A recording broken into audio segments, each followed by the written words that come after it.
I've been talking things, everything from dogs to politics, and now I want to talk about school business.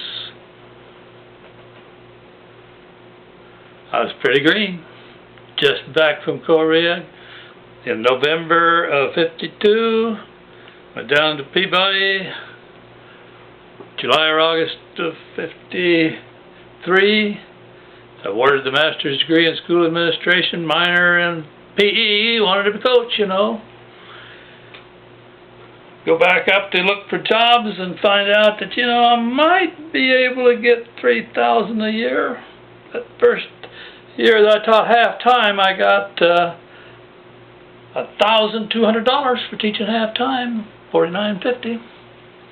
I thought with a master's degree and military experience, I was worth a little more. Went up to Kansas, got a little more. I don't know, $3,200 or such with the coaching stipends. Well, I had that degree and I had the itch. And the first thing I know, I'm selected superintendent of schools at Hartner, Kansas. A whole 40, I think, in high school, or close to it.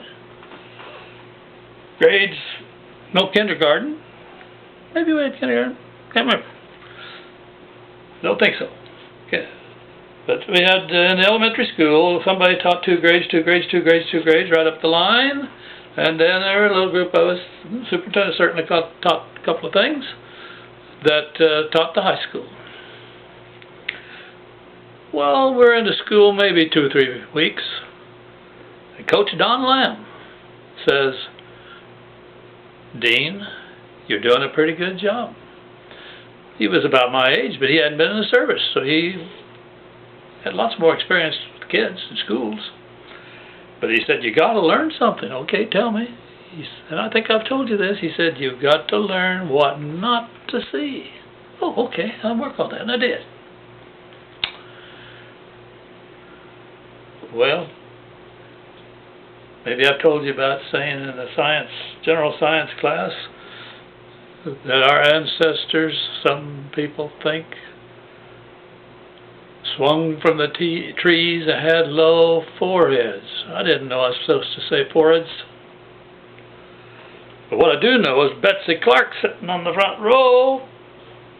Next sentence or two is out of my mouth, her little hand goes up and she says, "Mr. Riggs, what did you say about our ancestors having 4 heads?" "Oh, no, that's not what I said."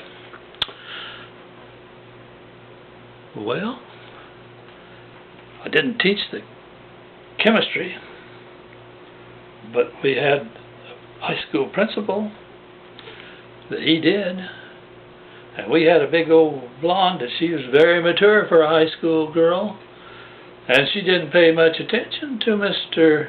Noble about being careful with the acids, and one day she gets acid in her eyes. Well, Mr. Noble didn't in those days have running water in those labs. He grabs the child and runs her. He knows he's got to take her to a bathroom. He knows if he goes into the girls' room, might embarrass a young lady, and this girl's not going to see anything anyway. He takes her in the boys' room, gets her eyes washed out, and she tells me later, "You know, he and you, but the year before in general science had talked about panic," and I thought, "Yeah, panic, not me." She said, "I was panicked. I owe Mr. Noble my eyes. I was just going to sit there and scream. I couldn't do anything else but scream."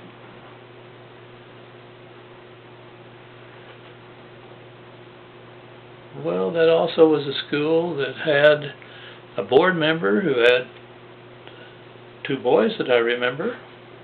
One of them was 4th, 5th grade, and at the basketball games, the custodian came in and said, "I want to show you something, Prof."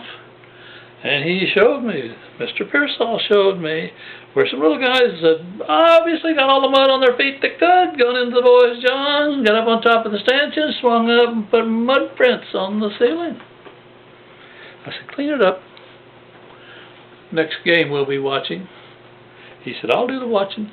And he did. Well, when I confronted the boys that he had seen, it included the school board member's son. And you know what? That school board member didn't like it at all, that his child got the same swats that everybody else did. I thought that's the way the American system works. You do the crime, you do the time. In this case, the time was bent over, and I used a paddle and popped him a couple. You know we didn't have any more trouble with kids doing that. Well, another boy, same board member, has another boy that he is so smart that he doesn't pay any attention to me in class, and I find out that he's reading the encyclopedia instead of listening to me, and I also find out he makes 100 on test, and if I quiz him, he has the answers, and ask a question back of me, I don't necessarily have the answer. That boy got to go to college on one of the 2 scholarships of real value in the state of Kansas. Well, he also was needed for the baseball team, and he was put in right field, big strong boy, put in right field, but you get the ball and he wouldn't do anything with it, and people are going nuts. The Ardent fans want to kill him, want to kill the coach for putting him out there. I want to help him. I talk to him, and he says, when I tell him it's a simple game, just decide how many are out, where are the runners, what am I going to do with the ball if it comes to me, and he said, I always do that. I said, you do? What's wrong? Why don't you do it? So he said, baseball's a slow and boring game, and by the time I get the ball, I got to start backtracking to figure out what was it I was going to do with that thing if it came to me. I guess life's like that in a lot of ways.